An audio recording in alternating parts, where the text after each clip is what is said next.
Okay? Classify tayo. Mag-classify tayo. Yung third and serial bands, pwede natin siyang i-classify as to maturity. As to maturity. Kasi, bakit? Kasi pinag-uusapan na bands dito is kailan siya mag-mature. Kailan yung maturity. Okay? Third, serial. Ano pa ba? Dagdag tayo mamaya. Ano yung term bands? Yung term bands, masabi yan. Kapag daw, single hit. Daw yan. Kaya yan, sabi yun. Single hit, single daw. Kasi kung dami nag-couple yan, single hit daw. Sige.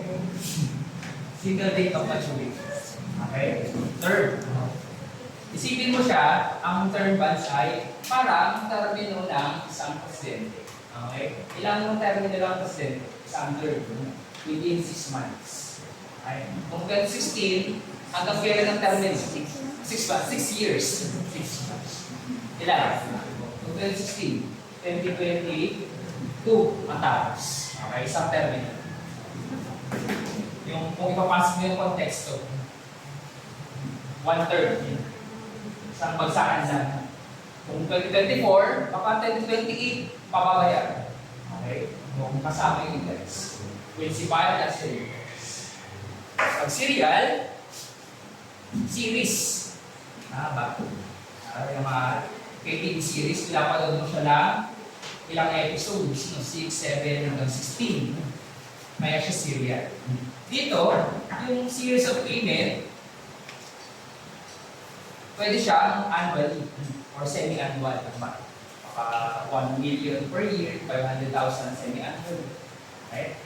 So, ibig sabihin, maraming taon bago mabayaran. Series of years. Series of payments. Okay? Magdagdag tayo ng pag. Ano pa? Magdagdag natin, extendable. Oh, sir.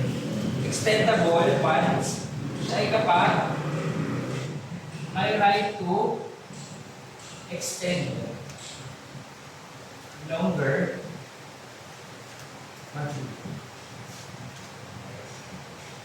Kapag may right na either yung issuer or holder, pwedeng ikaw bahala. Kung for example, baka magmamature na siya this year, kung may nakalagay sa kontrata na right to extend the period, for example, baka 2 years pa, hindi pwede. Okay? Ginagamit yan kapag wala pang cash na bayad. Mahina yung cash flow management. Okay? Ano pa? Retractable.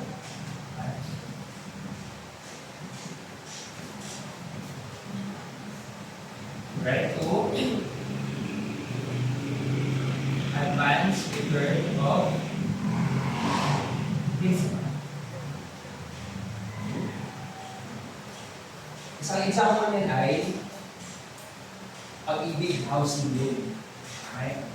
Ang nangyayari kapag utang ka ng pera or nag-loan ka sa Pag-ibig as for the purpose of housing, paparenovate ka or bibili ka ng bahay, ang ginagawa ng Pag-ibig ay pwede siyang bayaran ng isang bagsakan.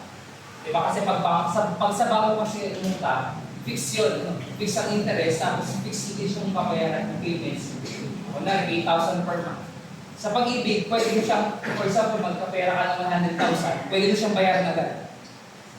Kung may 500,000 ka na dyan, pwede mo siya agad bayaran. Kapag may right to advance return of cases, retractable bonds daw na. Okay. Ay, mas maganda ba ang pag kayo lumabas ng college, pag nakagraduate na, pag pinapili kayo at magtayo kayo ng bahay, magkaroon ng bahay, Pag-ibig housing, mas okay.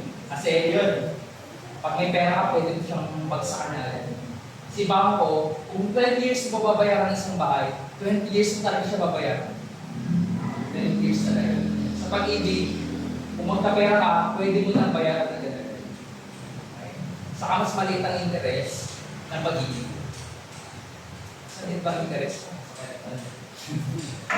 Mas maliit ang interest ng pag-ibig kaysa sa bangko. Based on my experience. Saka